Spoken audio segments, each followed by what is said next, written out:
SI units in ఫిజిక్స్లో మనకి metre వచ్చేసి distance, length, height, wave length వీటన్నిటికి కూడా ఎస్ఐ యూనిట్ మీటర్ వస్తుంది. నెక్స్ట్ మాస్కి ఎస్ఐ యూనిట్ కేజెస్.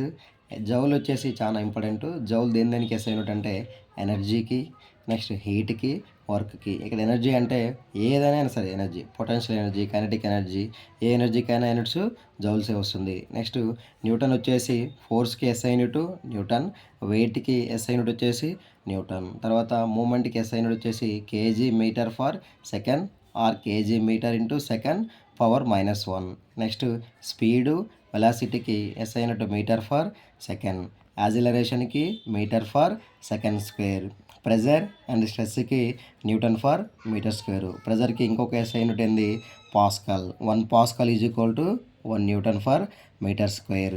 తర్వాత సౌండ్కి ఎస్ఐ యూనిట్ డెసిబుల్, ఫ్రీక్వెన్సీకి ఎస్ఐ యూనిట్ హెర్ట్జ్, టైంకి ఎస్ఐ యూనిట్ సెకండ్. నెక్స్ట్ వచ్చేసి లైట్ ఇయర్ ఇది distance of unit, international unit of speed in metre per second. తర్వాత ఎలక్ట్రిక్ కరెంట్కి ఎస్ఐ యూనిట్ యాంపియర్, ఎలక్ట్రిక్ ఛార్జ్కి SI unit coulomb. Electric charge అంటే మనకి ఆవేశం. మనం ఇప్పుడు ఆవేశం అయినప్పుడు కూల్ అంటారు కాబట్టి ఆవేశానికి ఎస్ఐ యూనిట్ ఏంది కూలుంబు. అంటే ఎలక్ట్రిక్ ఛార్జ్కి ఎస్ఐ యూనిట్ కూలుంబు. పొటెన్షియల్ డిఫరెన్స్కి వోల్ట్, రెసిస్టెన్స్కి ఓము, రెసిస్టివిటీకి ఓమ్ మీటర్. గుర్తుపెట్టుకోవాలి. ఇదేమో రెసిస్టెన్స్కి ఓము, రెసిస్టివిటీకి ఓమ్ మీటర్. పవర్కి watts, unit of power in industry horse power. 1 horse power is equal to 746 watts. Power of lens dioptres are 1/మీటర్. నెక్స్ట్ ఇంపల్స్ అంటే మనకి force into time, so newton seconds. Mole of SI యూనిట్కి mole వస్తుంది. టెంపరేచర్కి SI unit kelvin. Electric పొటెన్షియల్కి volt వస్తుంది. Acceleration due to gravity అంటే small G value 9.8 metre per second square. Gravitational constant అంటే capital G value 6.67 into 10⁻11 newton metre square into KG power -2. డెన్సిటీకి SI unit KG into metre power -3. Lux is the unit of intensity of elimination. Magnetic flux SI unit weber, magnetic flux density tesla. ఈ రెండు గుర్తుపెట్టుకోవాలి, ఎక్కువ వాడుతుంటారు, difference ఉంటుంది కాబట్టి. Magnetic ఫ్లక్స్కి weber, magnetic flux density Tesla. Self ఇండక్టెన్స్కి henry వస్తుంది. నెక్స్ట్ వచ్చేసి ఫిజిక్స్ మెజర్మెంట్స్, ఇవి చాలా important. 1 horse power is equal to 746 watts and 1 atmosphere is equal to 1.01 into 10⁵ pascals. 1 atmosphere is equal to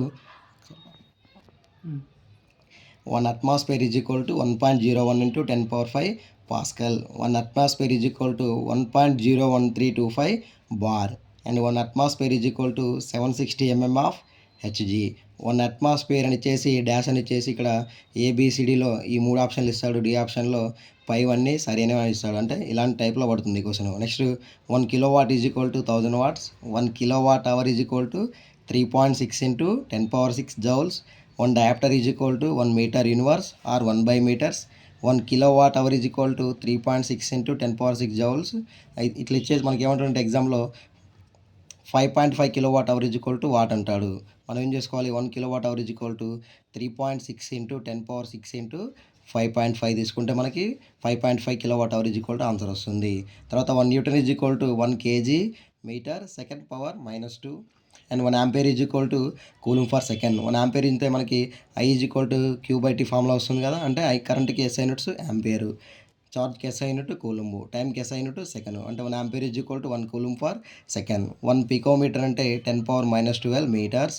1 joule is equal to 1 newton metre. 1 joule అంటే మనకి ఎనర్జీకి units joule, వర్క్కి units joules. Work is equal మనకి formula అయింది force into displacement. Force అంటే SI unit newton, డిస్ప్లేస్మెంట్కి SI unit metre. అంటే 1 joule is equal to 1 newton metre. 1 mole is equal to 6.023 into 10⁻23.